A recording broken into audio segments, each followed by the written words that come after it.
Professor Nexon, who works on issues related to international relations theory, power politics, which we'll talk about some today, as well as issues related to hegemony, empires, international orders, specifically looking at things like international hierarchies, confederations, and other logics of international and transnational governance.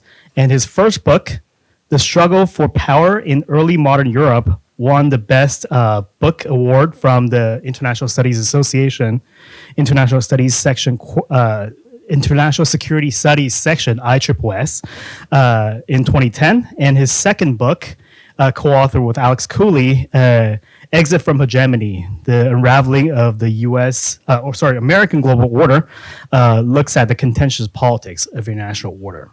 He also co-edited a book called Undermining the American Hegemon, Good Substitution in World Politics, I believe just 2 years ago or 3 years ago.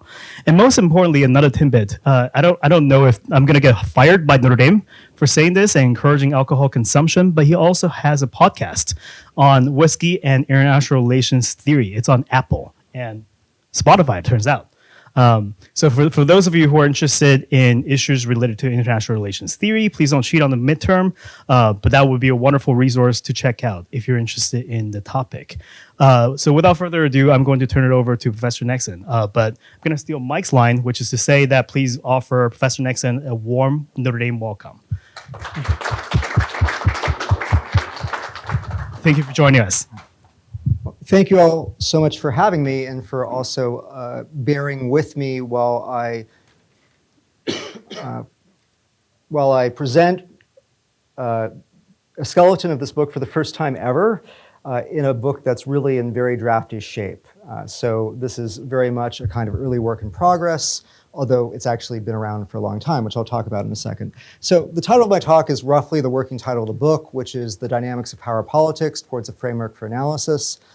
And I want to begin with kind of two anecdote type things.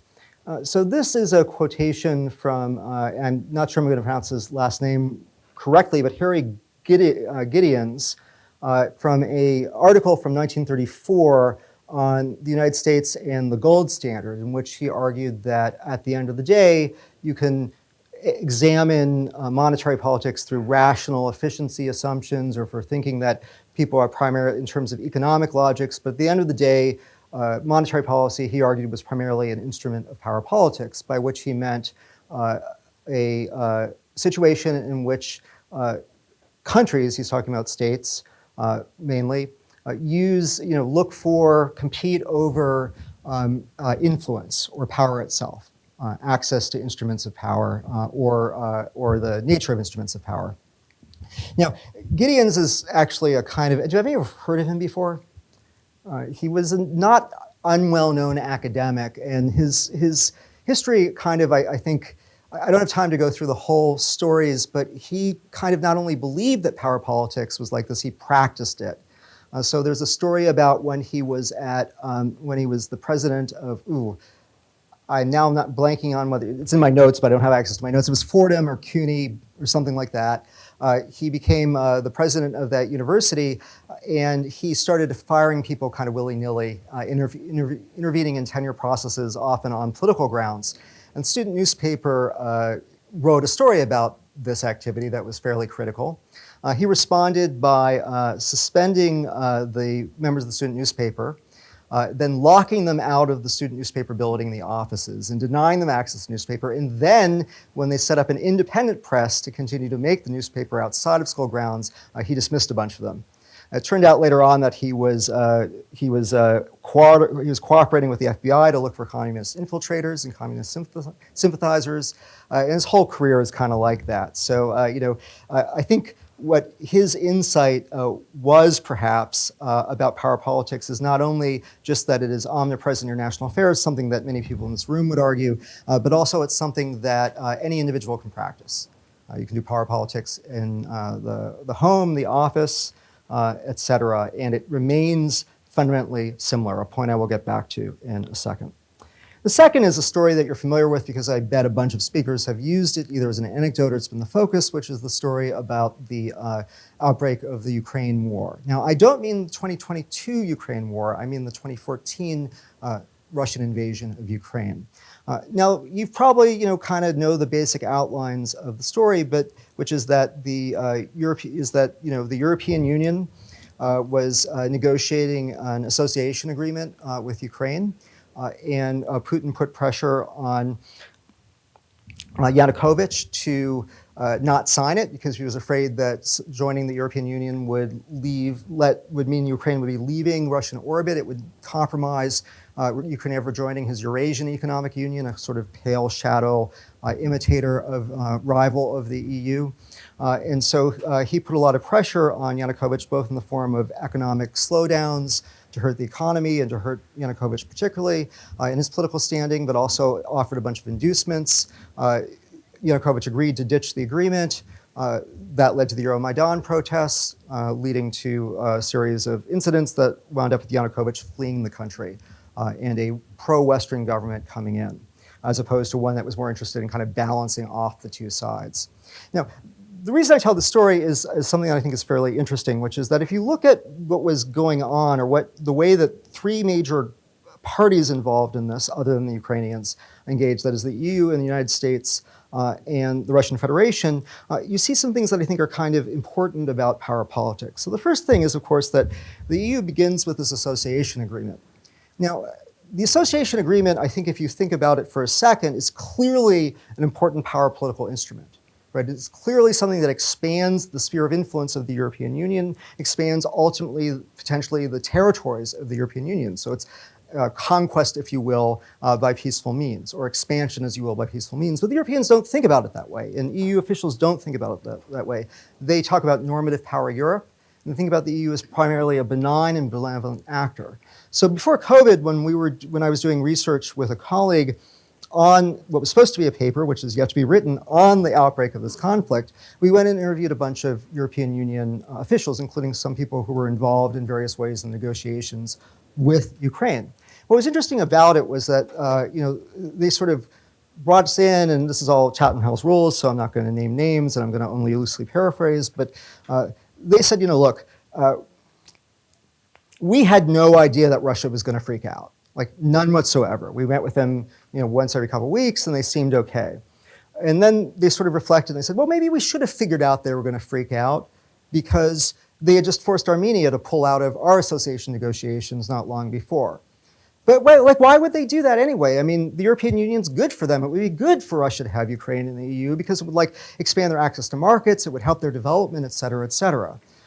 So what you have there, I think, is one of the most important and powerful instruments in the EU's power political repertoire, its toolkit, which is the association process, which allows for the radical reconstruction of the politics and economics of societies that want to join the EU, thought of as purely apolitical, not about power, about not zero-sum games, not contestations over spheres of influence, but actually a positive-sum contribution. Russia should love it if Ukraine were in the EU.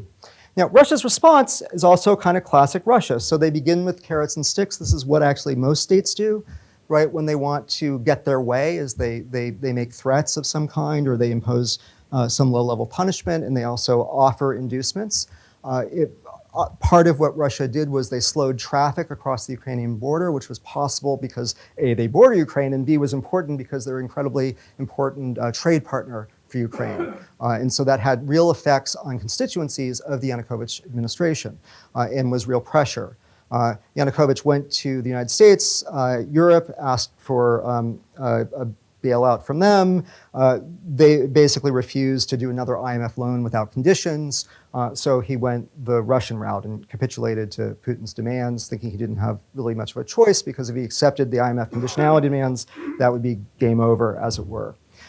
So very similar kind of the kind of U.S. behavior. So Russia uses carrots and sticks, which cause Yanukovych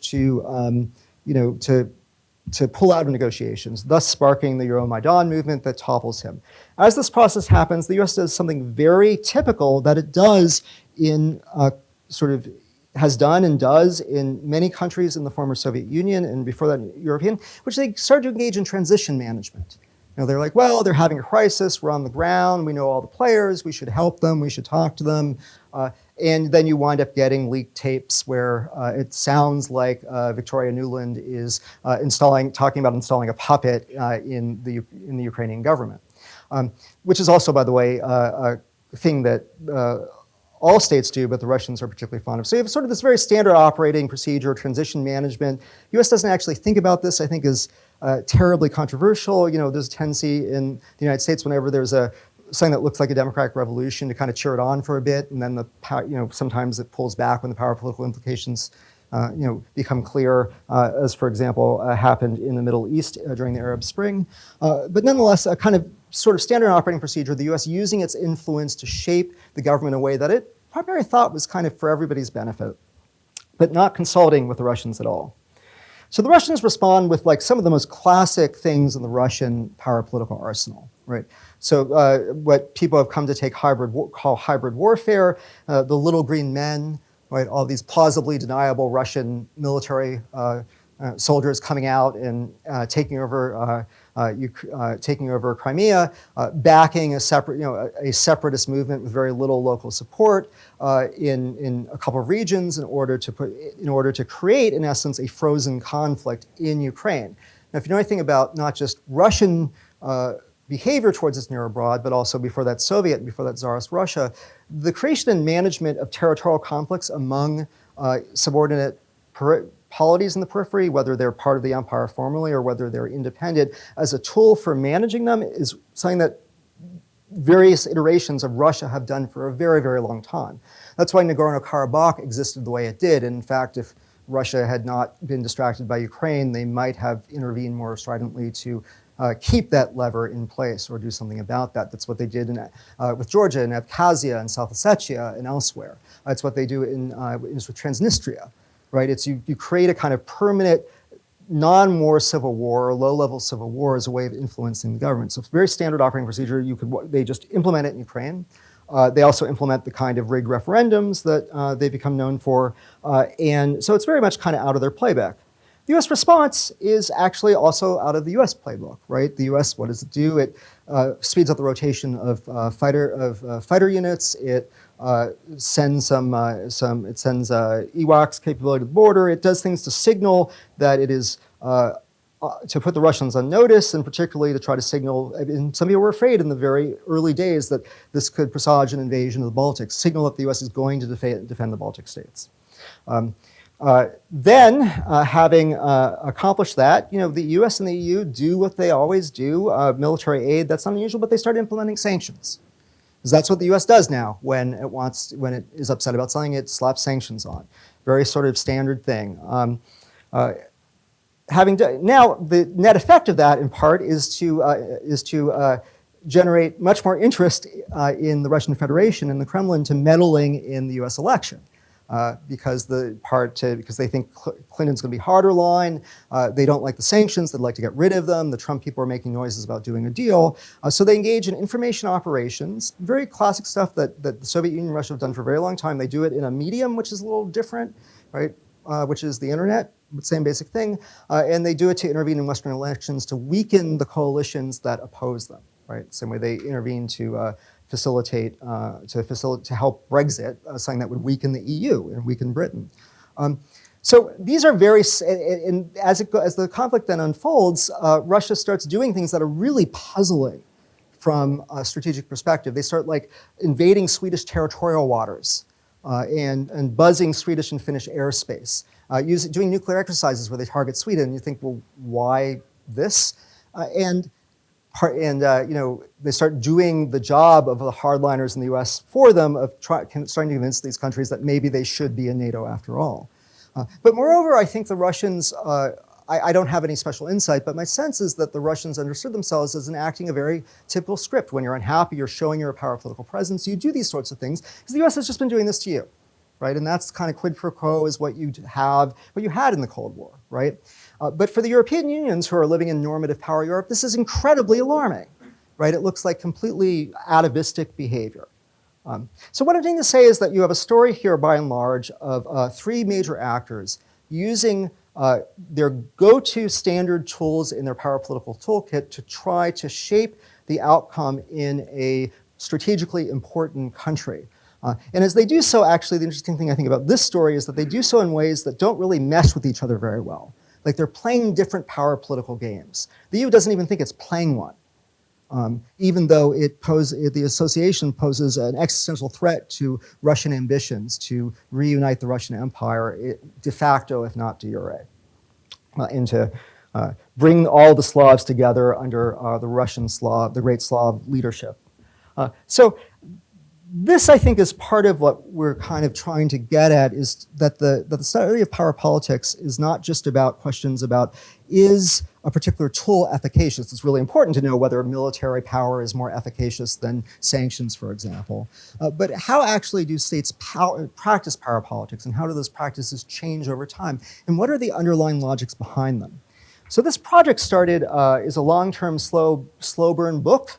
As it co-authored with Stacey Goddard and Paul McDonald, both of Wellesley College. In fact, so far they've done most of the authoring, but I'm hoping that this will kickstart me into changing that.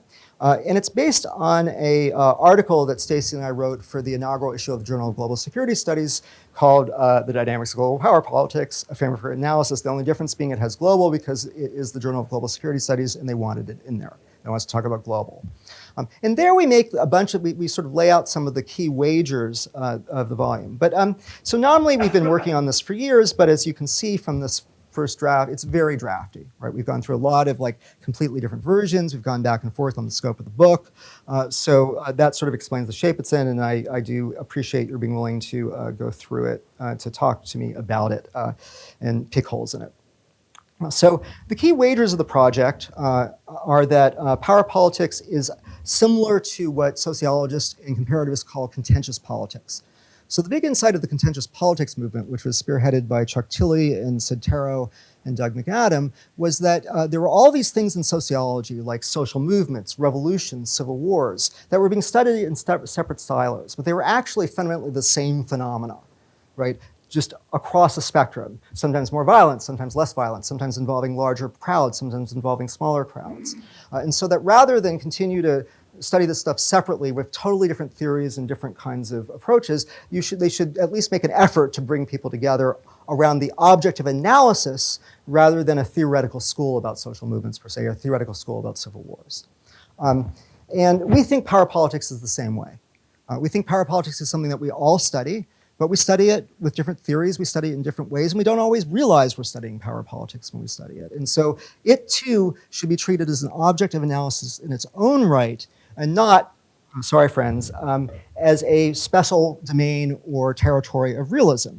Contemporary realisms are theories of power politics. They're theories about why and when power politics happen, and they're theories about how power politics is pursued most efficaciously and how it's pursued in practice. But they're not identical to power politics. Evidence of power politics is not evidence for realism per se. Now, I tend to be realism sympathetic, and I don't mind so much going out and arguing, we see evidence of realpolitik. But the fact of the matter is that too much of the debate in the paradigms has been about whether or not something is power political, or whether it's been tamed by good liberal institutions, rather than how it's power political or how it's power political differently. And we think it's really important to get rid of the last vestiges of that debate. In particular, we think that I'll come down to that in a second. But in particular, we think that the fixation on anarchy, while it has been useful from a theorizing perspective, is probably not the best way to think about power politics. That most power politics occur under conditions that we would broadly describe as hierarchical or structures of inequality. And that ultimately, a lot of power politics is about maintaining or subverting social, political, economic hierarchies. And so while a lot of those hierarchies are not the opposite of anarchy, we still, I think, need to shift our focus more and maybe get rid of the idea, go back to the old classical realist idea that power politics is driven by something, but it's ubiquitous everywhere. It's not a special providence, or it's not something that makes international politics specifically different from other forms of politics. Another wager is that there are a wide range of diverse instruments used in power politics, right? The politics has been practiced historically and contemporaneously with lots of different means, information technologies, various types of military capabilities, various types of economic instruments, cultural instruments. Cutting off the Hajj to Mecca has been a tool that Saudi Arabia has used to try to influence international politics. It's played out through international sport in some contexts. It's played out through promotion of cuisine in the race for sort of soft power. It plays out in the Japanese government's efforts to leap on the success of manga and anime as a potential cultural lever. So it happens everywhere and involves a lot of different instruments. And the fact that it may be the case that military instruments are more efficacious doesn't mean that we should hide them off and study them on themselves when we're studying the phenomena of power politics. Now, again, this is a core insight in classical realism, and I think a lot of realists a baseline insight, right? Propaganda, numbers in the forms of power in both Carr and Morgenthau. But I think that what's happened is, for very specific historical reasons, realism has been perhaps wrongly associated with the argument that military instruments trump everything else. And that may be true, but we think it's empirically messier than that. And it's certainly, even if it is true, it calls us to understand why and when and how states deploy this wide range of things at their disposal under the same roof, rather than farming it out to different subfields in different environments. And then also the argument about collective action, which I am about to talk about. So, a syllogism. Power politics is a subset of politics. Politics is about collective action, also known as collective mobilization, also known as joint action. Politics is about getting people to do things in a particular way that you want them to, or preventing them from doing them in a way that you don't want them to do, right? So it's about forming coalitions to have votes. It's about to win votes. It's about activating donor networks. It's about all these things that are examples of collective action, collective mobilization. And if that's the case, then power politics is fundamentally about collective action. Now, this is a banal point in many respects, but I think it's not unimportant because it means that a lot of the mechanisms and processes and techniques developed in areas like contentious politics to understand the conditions of collective mobilization, to understand how collective mobilization work, probably have purchase in the study of power politics. And actually, this is what me and Paul MacDonald and Stacey Goddard and a bunch of other people have been doing for the last 15 years, is try to use concepts about theories of collective action, for example, around network structures, try to understand a wide range of power political phenomena. So we are trying to mess around with a conceptual vocabulary, because I'm all about people talking to one another, and sometimes that requires neologisms, sometimes it doesn't, or sometimes it requires, nothing's ever really new, none of anything I'm saying is new, it's just synthesized maybe a little bit differently. But I do know my timer on, I didn't start my timer, how much time do I have left? All right, but we've been trying to figure out kind of what a common language would be, way to talk about power politics in the way that we mean. And there are some underlying assumptions here that I'm not going to excavate. I'll be happy to talk to them in the Q&A, like my frustrations with some of the debates about balancing, for example. But fundamentally, what I've been pitching, and my co-authors have perhaps rightly been lukewarm about, at least one of the terms, is that the units of power politics, well, this they're not lukewarm about. We think, because we're good relational scholars, that the units of power politics are not, we don't start with actors, we don't start with broad structures, we start with transactions, relations between them. And what are the transaction relations? They are the power political actions, right, that actors take. So we think we should start there and set aside, when we start building our account of power politics, the question of which actors are involved. What actors may involve may become incredibly relevant. It's certainly relevant to what resources, what instruments actors have access to. But we don't think it necessarily changes things about power politics, although I know plenty of people in this room would disagree with me. But we think that should at least be an empirical open question. So we have to have an instrument, right? So any deployment of a power political action involves an instrument, at least one instrument, a resource, power resource. And we think that that's coupled with a logic, that is a way in which it is used. We think that's kind of the fundamental unit, is that coupling. An action where an instrument is used in a particular way. Now, we also think furthermore, although we've been going around back and forth on this for years, this is part of the reason the book is taking so long conceptually, is how many, we think there are actually these basic universal logics of power politics that operate everywhere, regardless of the instruments being used. If you think about the soft power debate, for example, the soft power debate was fundamentally waged on the question of whether or not a concept stretched to include non-military instruments in balancing. And I would argue that that actually was a proxy for the question of just, is it efficacious, and how likely are states to use non-military instruments in balancing? right? It's not the logic that was different between using, using a kind of a diplomatic instrument or a sanction or whatever. The logic isn't different. It's the instrument that's different, right? So they all deserve to be called balancing, but they may not be good ways to balance or effective ways to balance, or ways that states are more generally inclined to balance. They may be particular to particular contexts. Anyway, so we think that maybe there are just, we keep on going, we think there may be just like two logics to power politics, like fundamentally at the heart of things, at least if you think about power politics the way we do. And you can, I don't know, right now they're severing and joining. I mean, I like Tim Crawford's wedging, which is what he did in his book on wedge politics, but or you could use binding, but basically together these things form, this is the language, we have to have a better term for this, but saying together these form a gambit, and I'm going to come back to logics now. So think about a situation where, like this, where very simple, A and B have a relationship, a tie, maybe it's an alliance, maybe it's an economic union, maybe it's just good diplomatic relations. Another actor comes along and they want to enhance their influence at the expense of B, and part of that is just about, in relative terms, reducing B's influence, right? So what are the ways that C can do that? Well, one of the ways that they can do that is to somehow target that relationship, right? To destroy or undermine, to reduce the cohesion of that tie so that it's more difficult to engage in joint action, right? It's more difficult for B to mobilize A for its purposes. Now, this could be I could be talking about states, right? Or I could be talking about domestic civil societies. There's a reason why most of the information operations directed against democracies have focused on increasing societal cleavages, right? To make governance harder, to make collective action harder, to undermine mobilization capacity in the long run. So the idea here, so one way you can do it is you can target it, right? You can try to sever existing relationships or attack them in some way. So even like threats of coercion that are designed to often are oriented towards demobilizing support for a political action, right? Scaring people, increasing the costs, so that people are less likely to act collectively. They all involve the mobilization or the manipulation of social relationships, either within the target state or between the target state and other states, when we're talking about international politics.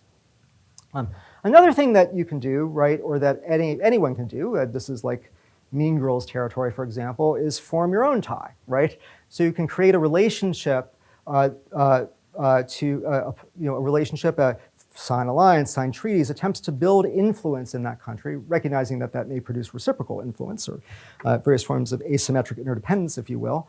But you can try to do that, right, and then lever those ties later, whether it's a matter of getting the ear of a president, maybe talking him out of something, or it's a matter of being able to exert pressure or knowing what pressure points to exert. Marina Henke has done really good work showing that the ability of the US to put together wartime coalitions was a function of how many redundant ties they had with states, because they gave them more information about what the quid pro quos they needed were, right? So in this case, you've got a joining, so you can build collective action potential. In this case, it happens to be with the actor that's been severed. And there are actually kind of two ways you can derive power from this relationship. One is actually what I've all talked about is a subspecies of arbitrage, right, where you're manipulating the lack of ties between actors to use information asymmetries and other advantages to actually extract rents in economic terms, but to gain more influence, right? And a lot of work on social movements looks at brokerage both as a powerful action, a powerful position, brokers as linking up social movements and thus increasing their power, or brokers as being able to gatekeep issues. So think about Charlie Carpenter and Alex Montgomery's work on the way that there are certain gatekeepers in the international humanitarian realm who block issues from coming to the table, because people have to go through them. That's a form, because they are central to the network, it's a form of arbitrage, right? Or you can do something else, which is you can actually aggregate resources. So there are strategies involving creating ties, closing the triad, if you know your network stuff, in order to, at the cost of perhaps leverage, individual leverage, enhancing cohesion and arguably collective action capacity. This is what the debate between multilateralism and bilateralism often hinges upon, right? So Trump likes bilateralism because he can isolate states and bargain with them by themselves. Liberals tend to like, in conventional conservatives like multilateral alliances because they think that they're more stable, more durable, et cetera, et cetera. These trade-offs are what are in play, right? But they're both ways of trying to increase power. So the sort of next stage of our argument essentially is that, let's stick with gambits. I hate the term, but whatever. And we can think about then, well, for one thing, we probably want to add, if we want to do it completely, what the instrument that's being targeted is, right? So if you remember the soft balancing debate, there was this important point that one of the reasons why France was vetoing the resolutions at the UN Security Council was to deny the US legitimacy to make it harder for the US to build its coalitions. And well, the Turkish outcome was, which Turkey wasn't able to, did not vote in favor of allowing the US to use Turkish soil as a basing operations for attacks into Iraq. That was ultimately a vote whipping failure by a new government. But the fact that it was so close, costing legitimacy can have effects on the margins. I mean, I think we're watching some of this play out right now, right? Why legitimacy can make a difference, at least in some aspects of international politics. So what instrument you're targeting matter. In theory, you can use any instrument against any instrument. You can use legitimacy against military. You can use ideational or symbolic resources against military capabilities. You can use military capabilities against cultural resources. You can bomb them, destroy them, that sort of thing. So we think, though, that the key issue here is what I've alluded to at the beginning with the examples, that at any given time, there are a potentially very large, if not infinite, number of ways that actors can combine instruments that are available to them with logics and in what sequence they combine them. So there are lots of different ways you can combine granular level instruments to have outcomes, right? There are lots of different instruments and logics, bundles, gambits you can turn to. But like in collective mobilization, in social protest, for example, they don't do so, right? They use a limited repertoire, right? And so we think empirically, repertoires are bundles of practices. They're what states do, right? And now, what causes a repertoire to be stable? It could be, as some people would argue, that basically the power political repertoires that are available to states are a function of technological affordances, and if they have the objective capabilities, they will use them as power political instruments. I tend to think that's not true. I tend to think there are lots of things that get taken off the table, but the study of change in power politics then, or at least an important component of it, and where sort of your classic constructivism realism debates kind of come to bear in one place, is over what shapes repertoires, what causes states to choose them, and how they interact. So in a power political event, you're essentially talking about gambits against gambits and sequences of power political maneuvers, thinking about a standard escalation ladder, right? Action-reaction cycles. And part of the wager we have here is that the sequence and concatenation changes in ways that probably matter to outcomes, and it certainly matters to the evolution of power politics. So I've mentioned already, the US has become addicted to sanctions because it's a relatively low-cost, easy power resource, even though there are a lot of people who are warning that it's going to ultimately cause de-dollarization and hurt the United States unless it stops resorting to this as a first trigger. So you have a bunch of logical reasons why it uses sanctions, but if you want to know the history of how we got to the point where it could use targeted sanctions so liberally, you read Abe and Henry's book, and you realize it was kind of an accident, right? Somebody discovering something about money laundering, maybe they could deal with money laundering with drugs by using the SWIFT system and the fact that everything has to go through New York. And then in the War on Terror, they figured out pretty quickly we could do the same thing to introduce terrorist networks. And then, oh wait, we could do this against any individual, right? And now you have an instrument that the US uses like it's opium, right? So we think that the story often involves things like that, and we think that we're interested to cover, or lessons learned during sequences. States often don't know each other's escalation ladders, and it's through interaction that they may produce understandings of the appropriate scripts to use when they engage in power politics to limit escalation, as happened during the Cold War, as probably we hope will happen if there is a really robust US-Chinese rivalry.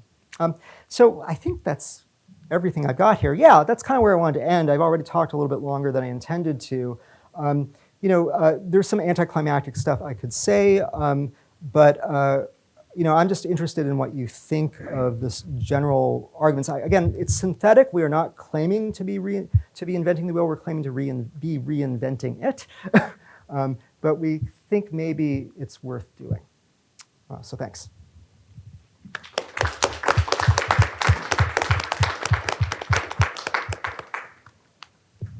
Okay, so as usual, I'll direct traffic. So we would really love to encourage undergraduate students to go first before we call on the more senior people. Okay, Eugene. I've befuddled everybody. Great.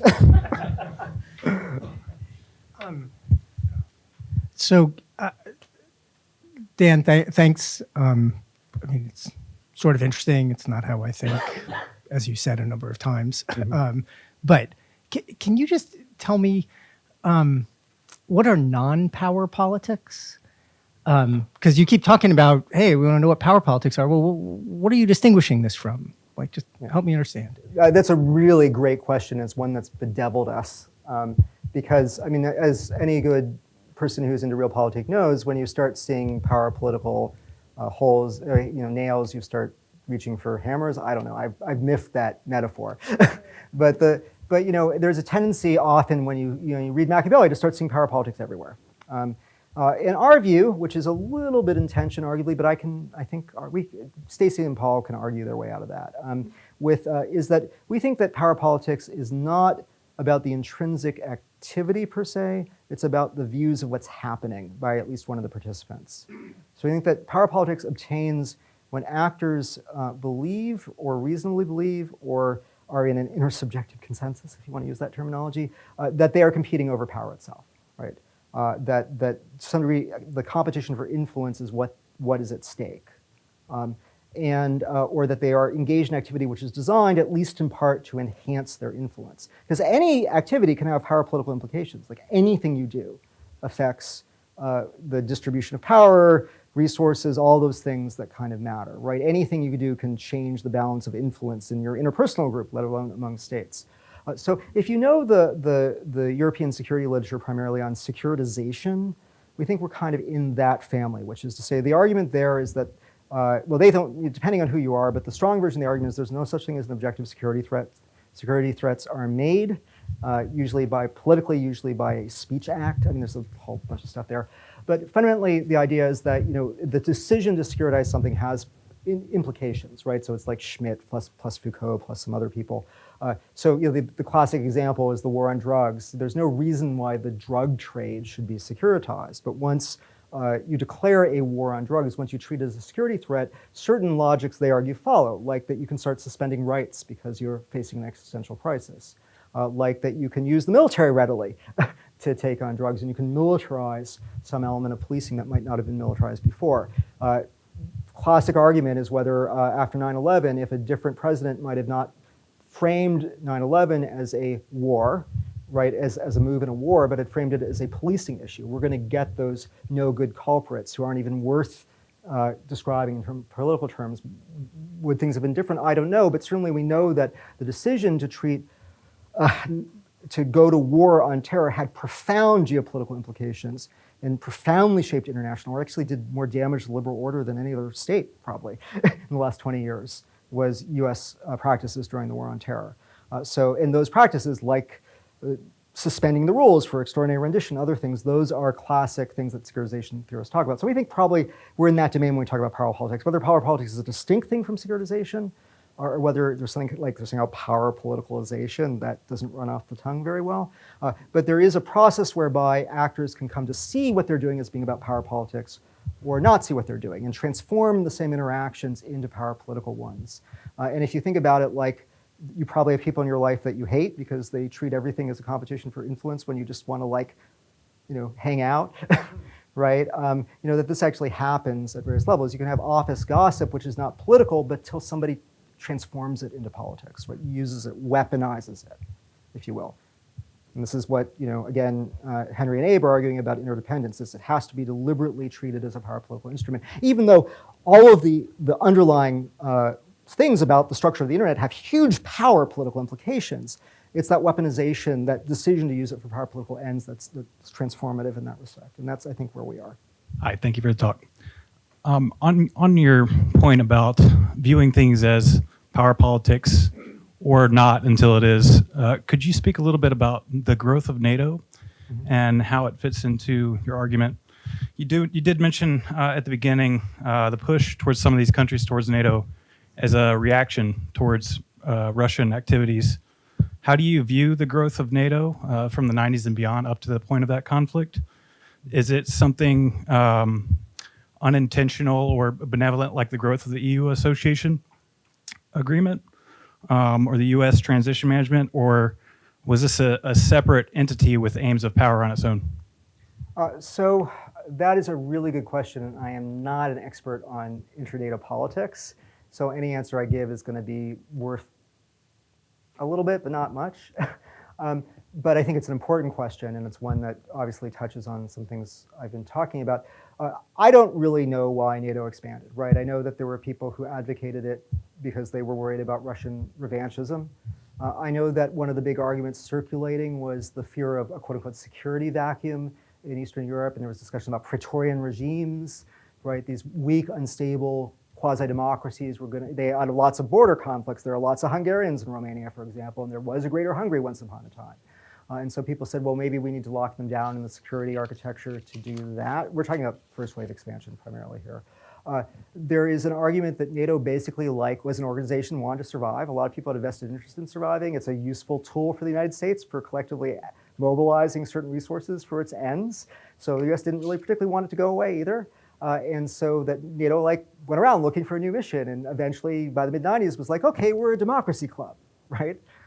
Which was useful for NATO, and it was useful then that the EU association agreements required, ascension agreements required all this democratization, which, as we can see, stuck really well everywhere. So I think that, I don't know if there was a single actor or a single purpose. I do think that a lot of the demand in what we now call Central Europe, which I called growing up Eastern Europe because it was behind the Iron Curtain, so some of that was actually just about the status and prestige of joining NATO, the ratification, the way it ratified the regime. But I think a lot of it was about fears about Russia, even if the U.S. thought that Russia was going to join NATO one day, right? And the EU thought Russia was going to join the EU one day. And then things get more complicated when you get into the Bush, like you get to the Baltic things, and you get mixed up in questions about, was this about the freedom agenda? Was it inertia? Was it just the U.S. loved it when countries did democracies and spoke English and had a lot of Americans in government wanted to be members? What about the other NATO states? It gets complicated in that way. And I don't really, again, I don't know if there's one answer to why. I do know that we can't undo it. And in a sense, the counterfactual of what the world would look like without it is really, really hard. Because we're talking about 30 years of concatenating experience. Now, Ukraine wants to be in it to deter Russia. There's no question there, although I also think it's sort of a ratification of the current sort of power brokers' Western orientation, but I assume that's not the primary motive. So does it make any sense to you? It does, thank you. Dan, thanks for the very interesting read ahead and the talk here. I had a couple of questions. I got to caveat this by saying I was wounded very early in my career by getting into the literature on power circa the mid-1980s. And so I have post-traumatic stress disorder about that I've never gotten over. So you should take my comments in that sort of context. I'm not sure who the target is in the book. I mean, you talk about the return of power politics, but it seems like your argument is power politics have always been there, the way you define it. So, and realists, of course, believe that too. They different way of thinking about it, but they're not somebody that would be inclined to view power politics as something that's ever gone away. So it seems to me you've got, at least at a fundamental level, a different sort of target in mind, and I'm not sure exactly who that would be. Mm-hmm. Now, going back to my my shattered childhood, or I guess I was still a child in graduate school.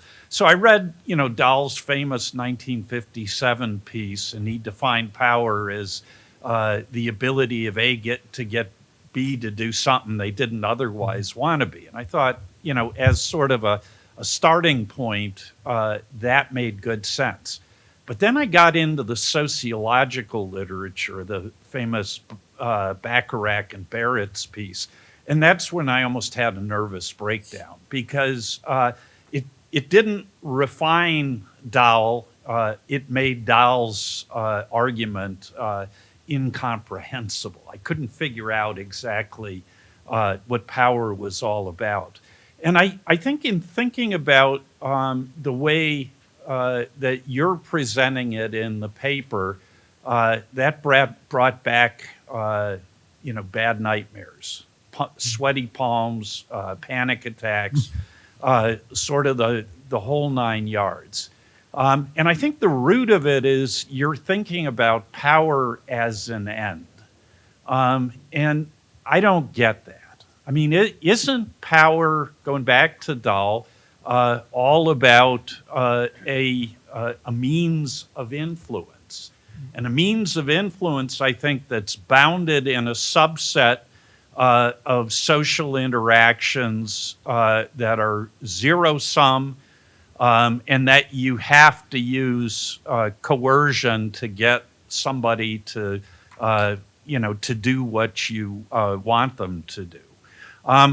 But there's a whole host of other social interactions where you don't have to do that. It's a positive sum outcome, and it's a matter of persuading people that, in fact, what you want to do is in their interest as well.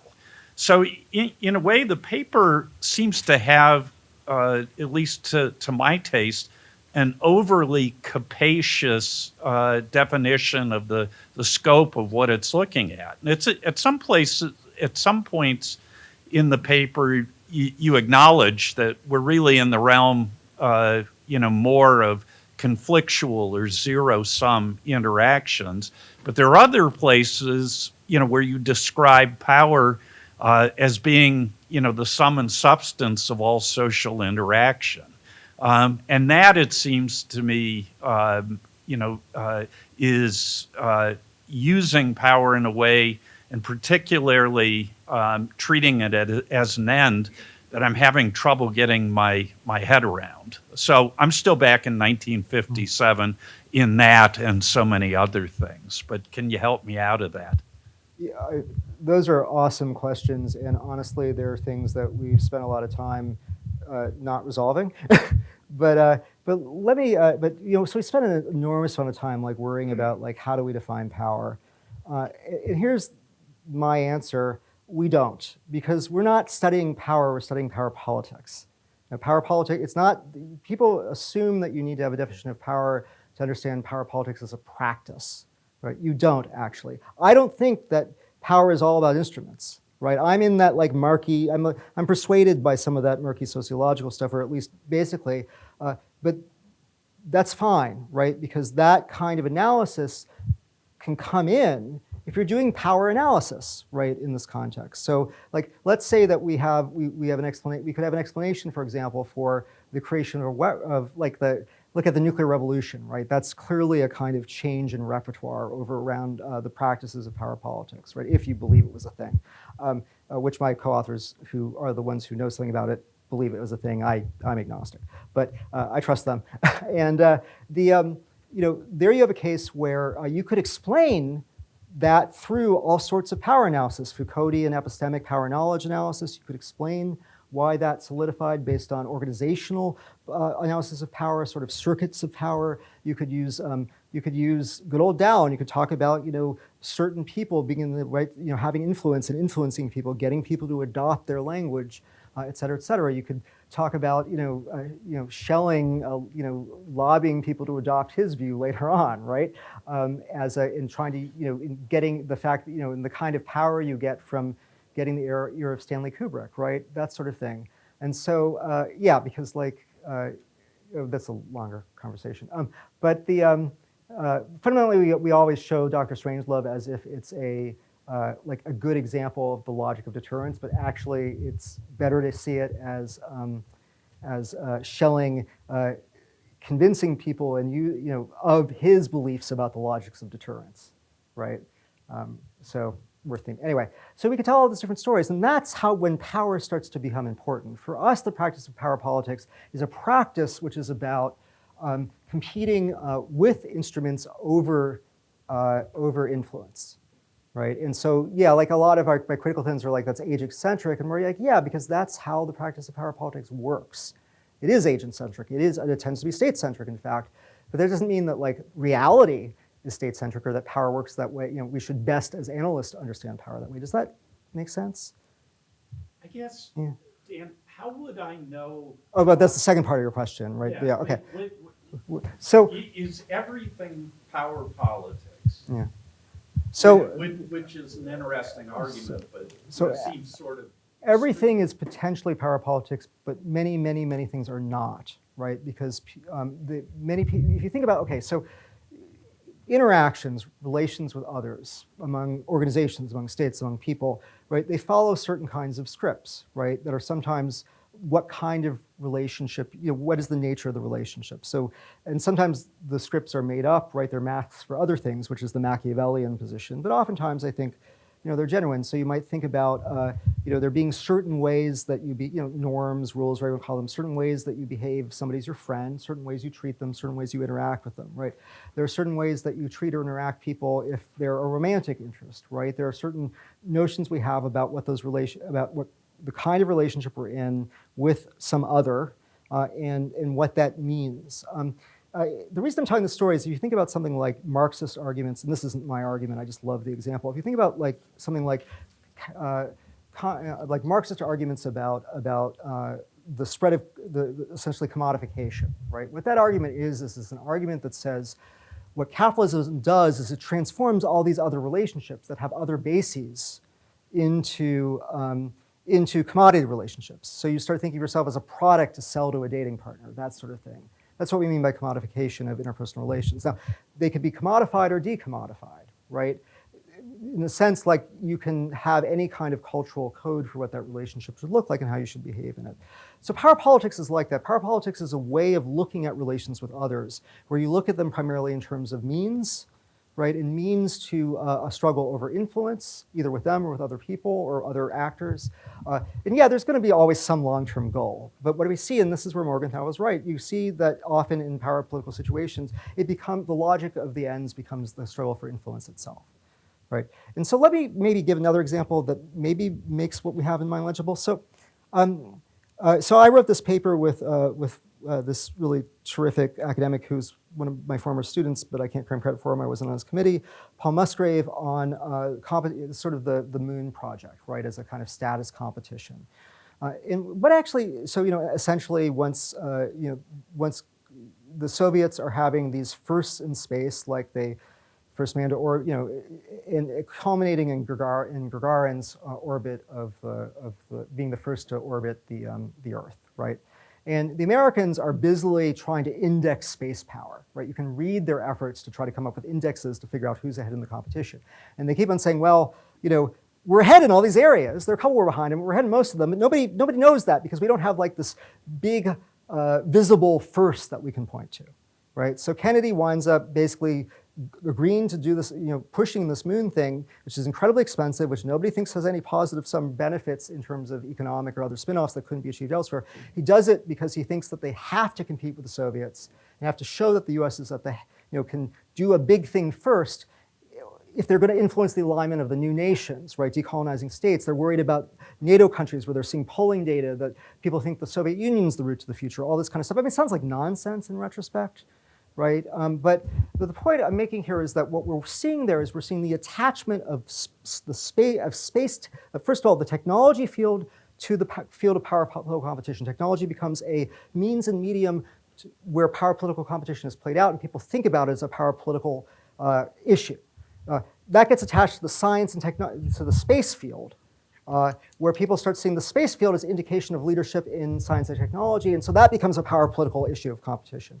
And ultimately, you get the first as the big form of, in Bordusian terms, capital you've got to get, right? And that becomes the object of power political competition. Space didn't have to look like that, right? It didn't have to become, you didn't have to attach science technology competition and then particularly space, and certainly things like manned missions, you didn't have to attach that to Cold War competition. Kennedy didn't want to, actually, when he came into office, right? But you get this logic of doing that. I mean, if you read about the early Cold War, I mean, it was insane, right? The U.S. is funding like modernist art as like a thing. There's a field of competition over who has the most modern art, and that's going to matter for influence. That's what happens with power politics: is you attach various other kinds of issues to become subjects of power political competition.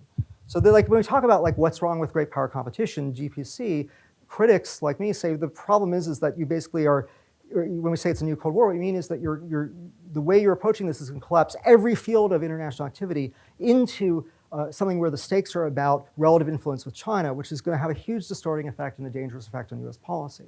Right? So we can think about this stuff as socially plastic. At various times, things enter and leave the subject of power political competition, and that's sometimes because there's a material logic to it, right? A necessary logic to it, like nuclear weapons probably going to wind up that way, right? But sometimes it's sort of contingent, like Gagarin doesn't orbit the planet when he does, right? Maybe the US had thought they'd sort of dealt with space and they were beyond that if you look at their internal documents. And it gets delinked, right? By it's no longer presented as like a US Cold War achievement by the late 60s because we're entering into early stage détente and it's presented as a human achievement. That doesn't fly anymore, although it is used to try to woo Tito. So that competition is still going on. They try to instrumentalize that to try to get Tito on their side. There's a really interesting sub-literature on that. So that's what we mean, right? In a sense, I don't know, whatever gets attached to power political competition, right? Whatever people decide is crucial, is something that is worth investing time and energy into to compete for relative position because they think it matters for their overall power political position. And that's a historically specific question.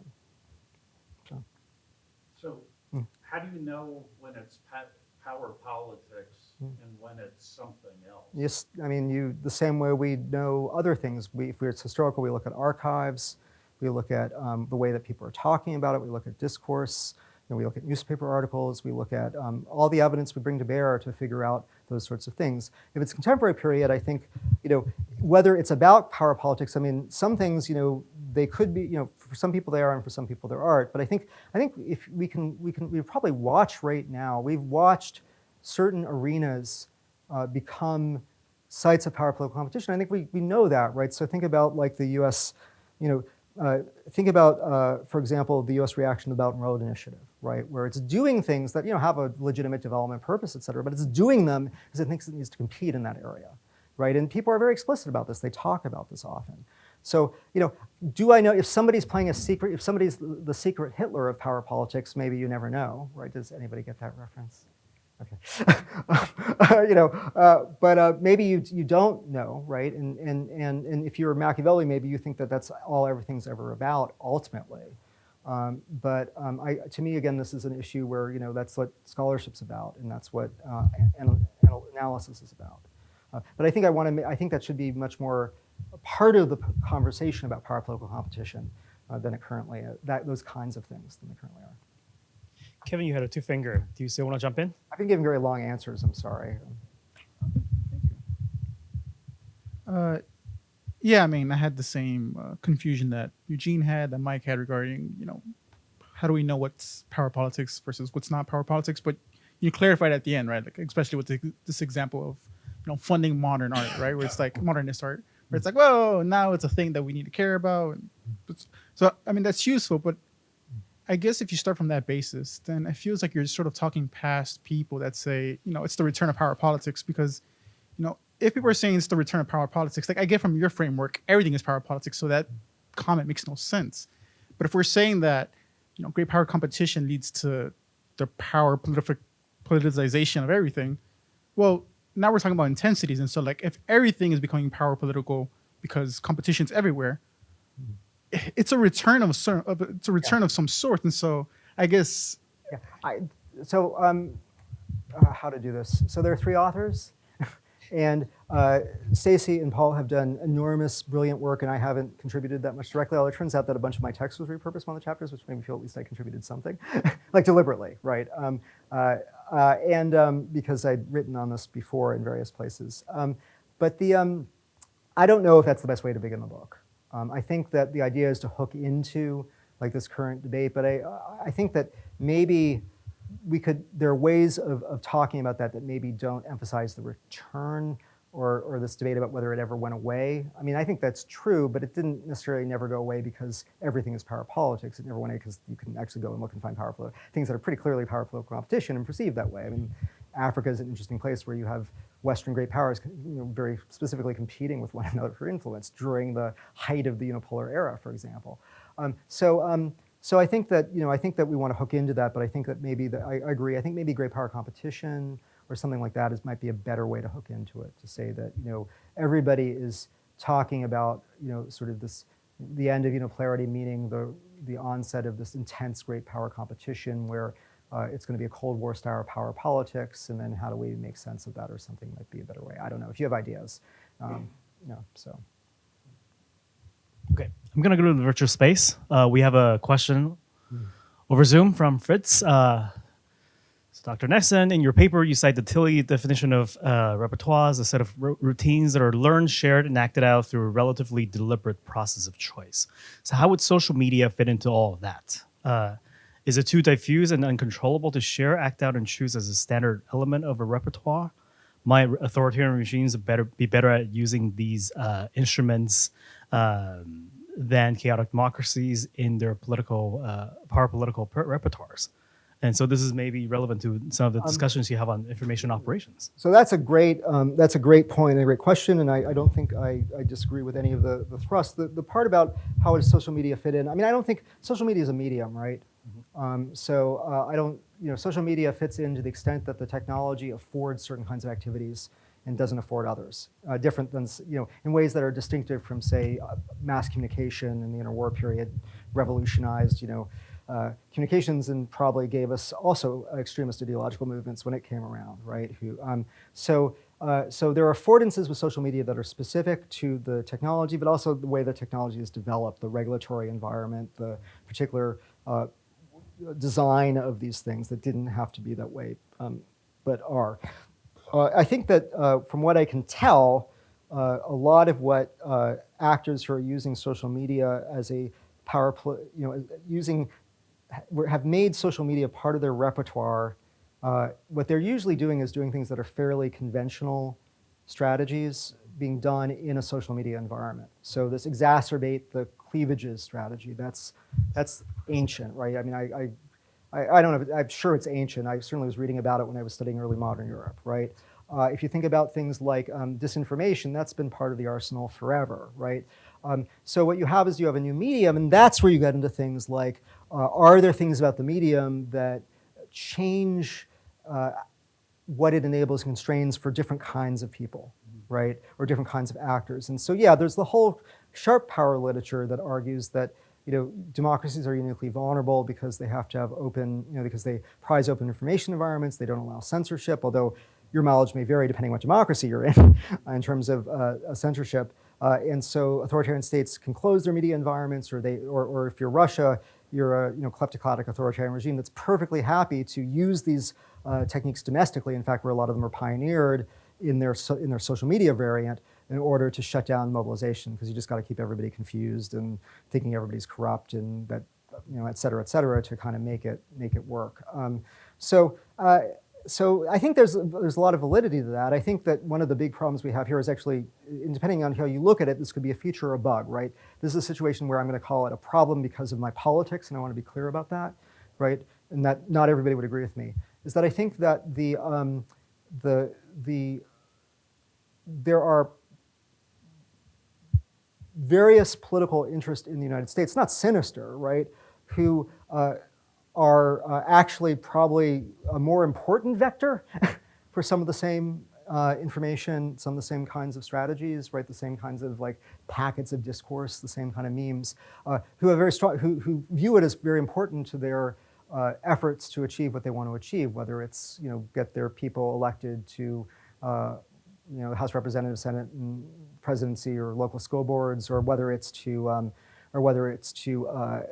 consolidate, to break up political movements, so you can opportunity hoards, so you can kind of become the new gate person between that now fragmented movement and the other movement. So I think there's a lot of, think about the way that Kate Starbird and other people who study disinformation got politicized, because a lot of disinformation, when they were doing this research, they were finding, I think just because of the accidents of timing, I don't think the left is any better about this, but they were finding that that a lot of the disinformation that was being amplified by Russian botnets and things were being we're engaged with conservative accounts of people who call themselves conservatives, right?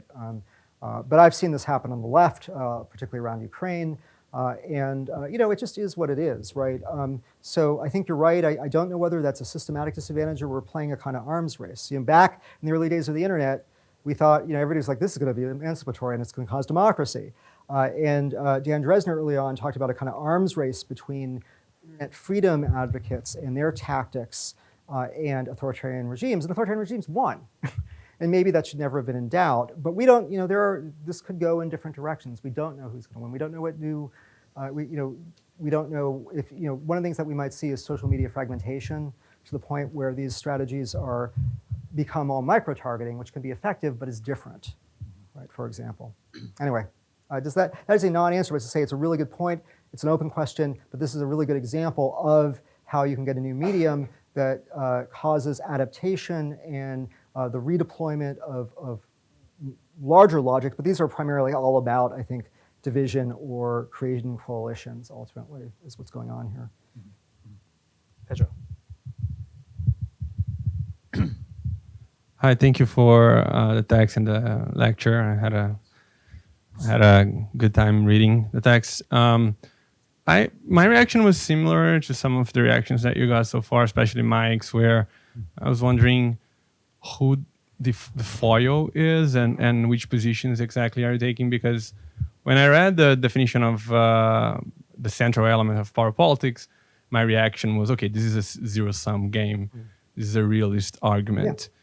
Yeah. But then you go to say, okay, it's not exactly realist. There's geography and oceans, but realists, they talk about that also. Nuclear weapons also realists talk about. And then you're going to say, okay, but our view is relational. And that's fine. You might say that that's the reason why countries enact zero-sum behaviors. But then you're back to constructivism.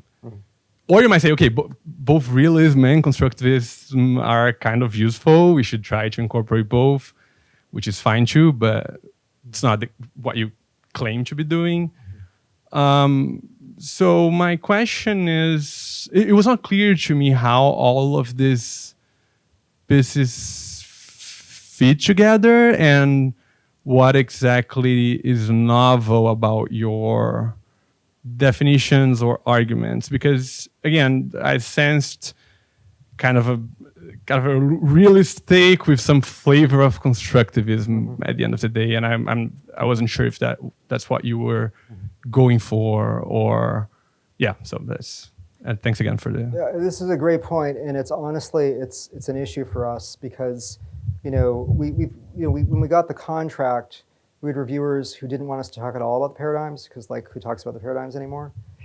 And then we had reviewers who were like, you have to talk more about the at least realism, because clearly realism is your foil.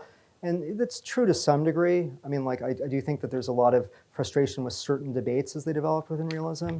But I mean, I think I think we've described it as a call for more heterodox realism might be a way of thinking about it, or a more power political, more realist constructivism. I don't know. I've played around with these ideas my whole academic life, right? But so, I mean, one version would be to kind of really sharpen some of the criticisms of specific debates about realism, within realism and between realists and liberals, right, and constructivists. That would be one way to go. I think that most of the field is not interested in that anymore, to be honest. And I'm not sure how much, sometimes it gets us out of bed in the morning and sometimes we're like, these are all our friends, right? And we're kind of just arguing for a creative synthesis, so why do we really need to attack anyone?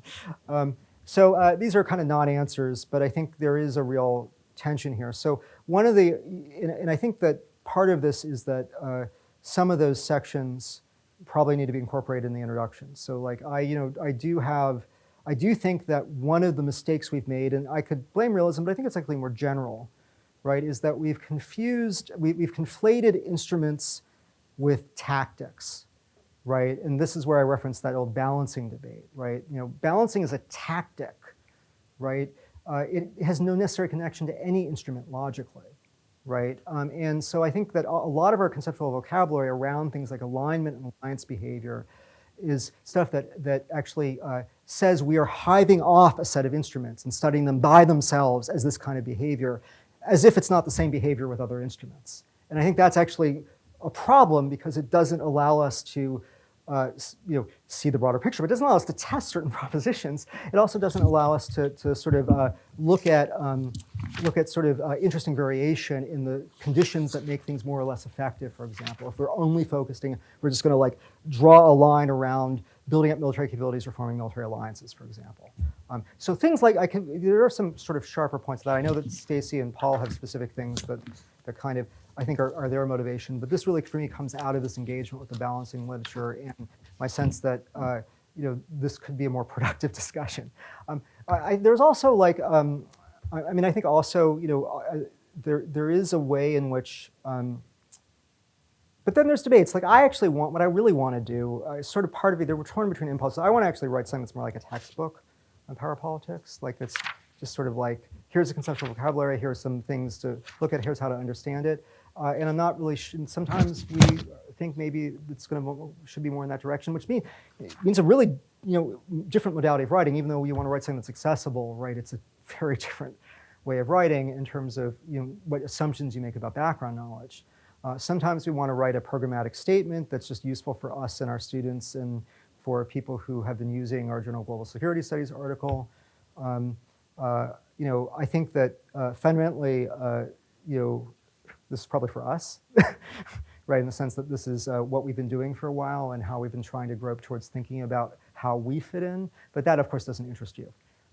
But I certainly think that maybe it would make sense to, since we don't want to be like realism bad or constructivism bad, would it make more sense to really sharpen some of these, the lines of criticism? Would that, I mean, I think move them into more forward? I don't know what the. I mean, maybe the criticism is part of the question is partly unfair because I might have missed, or maybe it isn't there, what exactly is the purpose of the project. And if if the instruction's not doing that, then we have a problem. So this is why you present it places like this. Pedro, I have 3 people on the list, and we have less than 15 minutes. Can I suggest that you take this up over dinner? Sure. Okay, cool. Sorry. Jing. So, by the way, I have Jing, Joe, and then Dan on the list. And then we have another question on the virtual space, actually. Okay. So I actually have 2 questions, but please feel free to just pick one. One is I wonder if there's a theoretical tension between hierarchy and network, because that would have implications of how you practice power politics. Hierarchy is like one is clearly bottom, one is clearly up. So like who calls the shots? Network is more like who occupies the centrality or like nodes, but coercion could be deployed asymmetrically. So I wonder, how do you think about that? Why don't I answer this really quickly? Okay. So there are 2 different ways that networks used in the sociological literature, and it's incredibly confusing for people who don't have any experience with it. One is the network as an organizational form that's supposed to be distinct from hierarchies and markets, right? The other is as a structure of social ties that can be hierarchical, decentralized, or anything else, the social network analytic approach.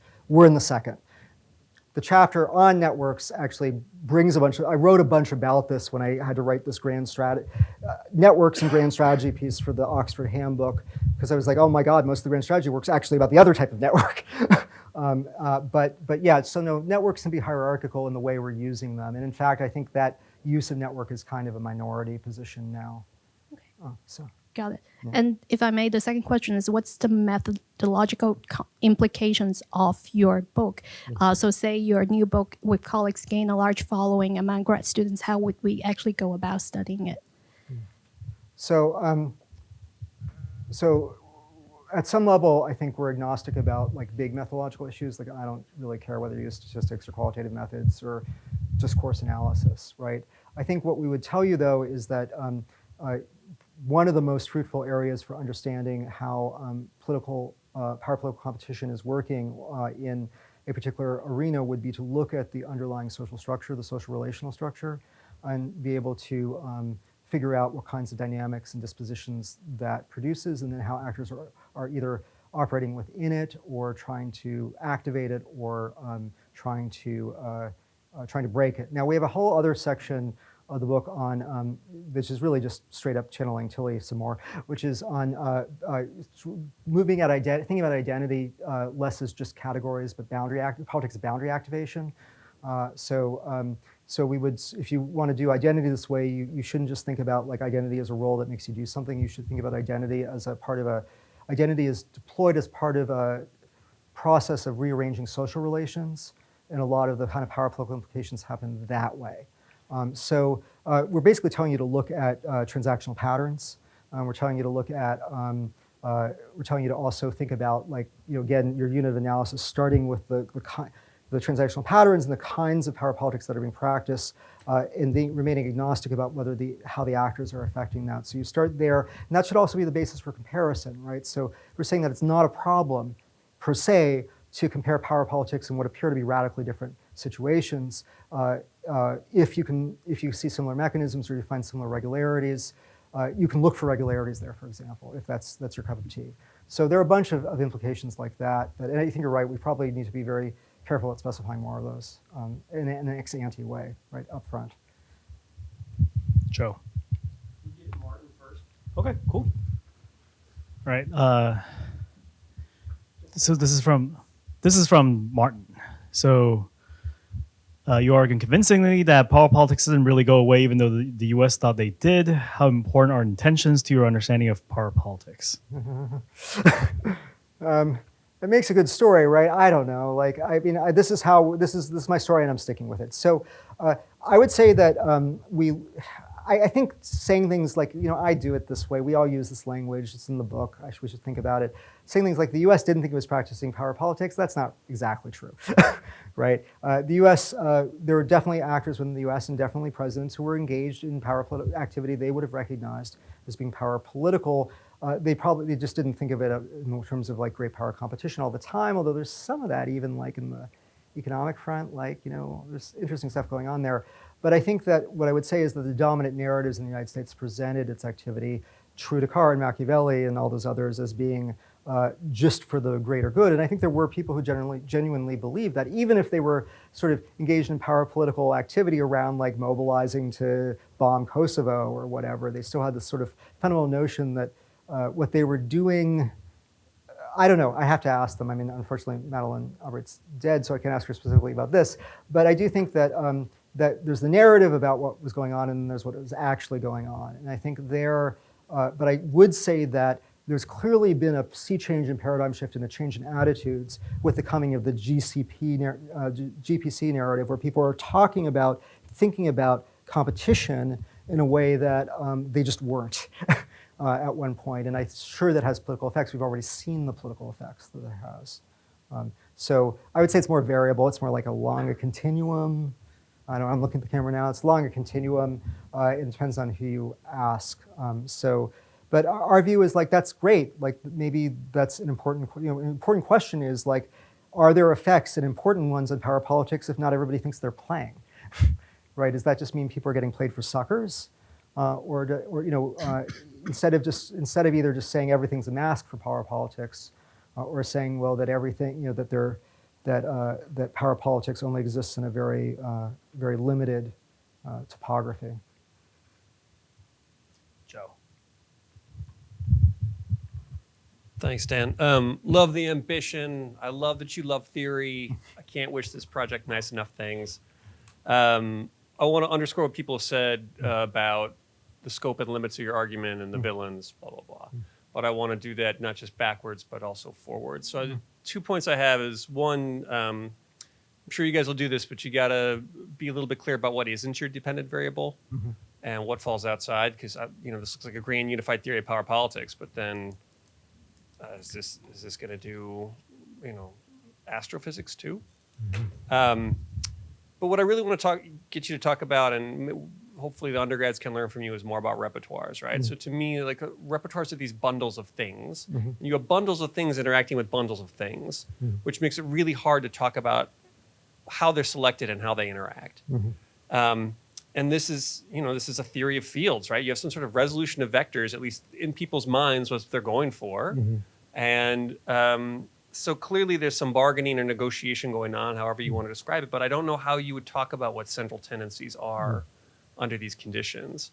As a related side note, there seems to be a strange, in your example, there's a strange disjuncture between the repertoires and the environment, right? As you can tell by all the rigidity and the cluelessness, the tone deafness all around of the actors. I'm not quite sure how that fits in with your story that you're sticking to. So look, I mean, I think there's a danger that if everything's political and everything can happen, then everything is everything. And I'd like, there needs to be some limits or borders.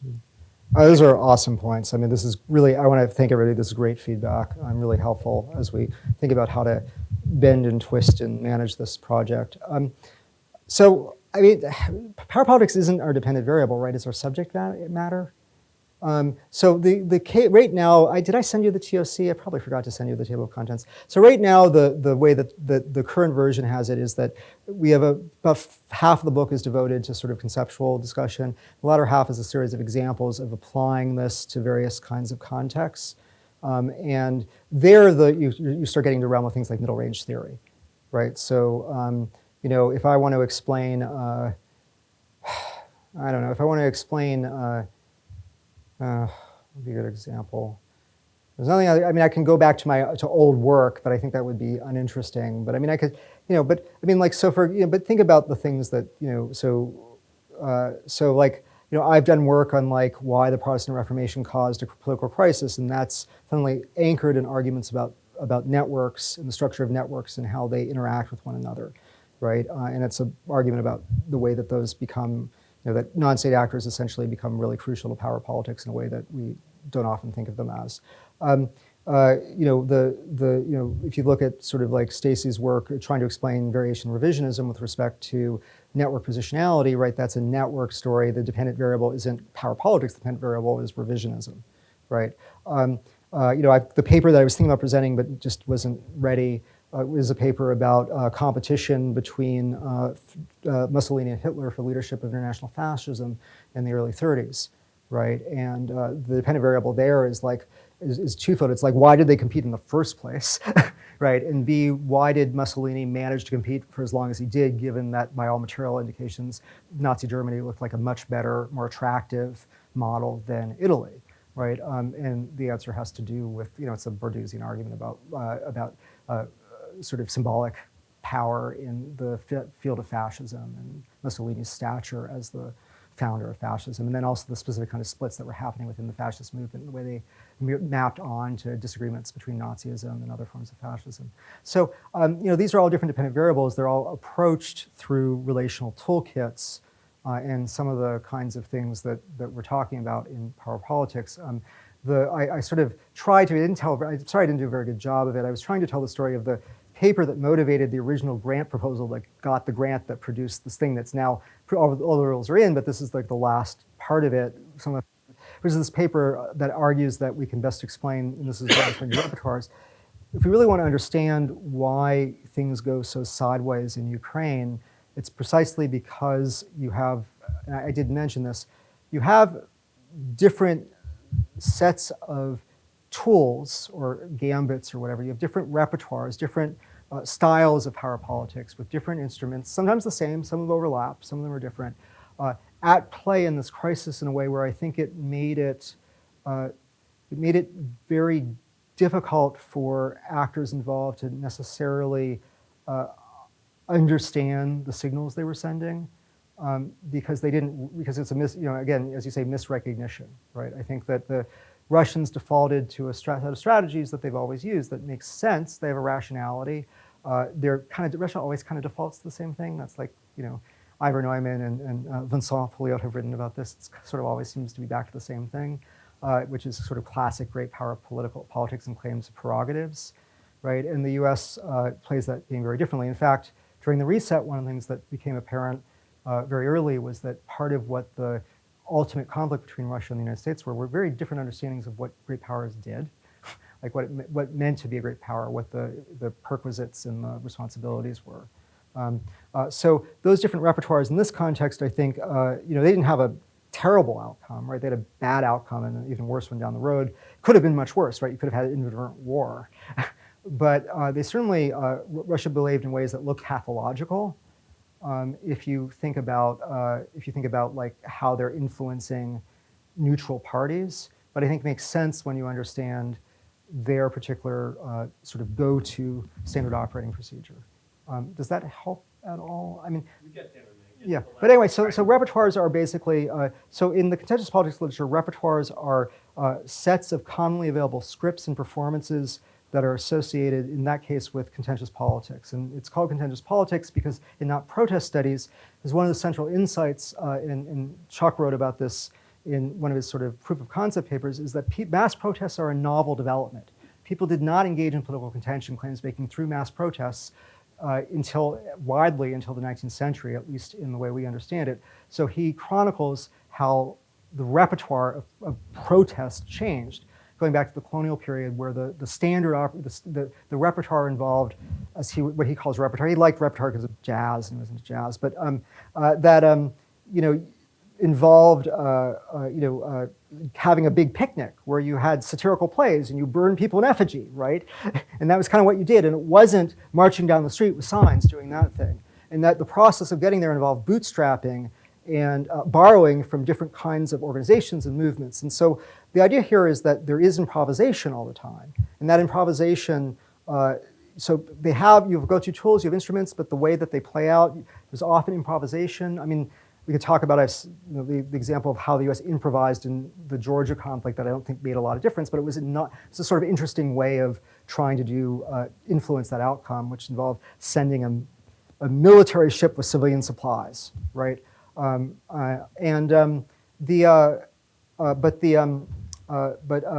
you get this, but you often get sort of new techniques emerge. The idea is while you're doing this, due to unexpected events, and they maybe can re-enter into the repertoire. If that helps at all, I don't know. Right. All right. Dan, do you want to have a parting shot? And then maybe, Dan, you can respond briefly before we close out. Oh, yeah. Yeah. Well, my question had to do with, thank you. My question had to do with similar to the first questions about exactly what power politics is and can be distinguished from something that power politics is not. But it strikes me the more you're talking that maybe the key factor is competition or positional kind of action. And I'm thinking of the relative absolute gains debate in the 80s.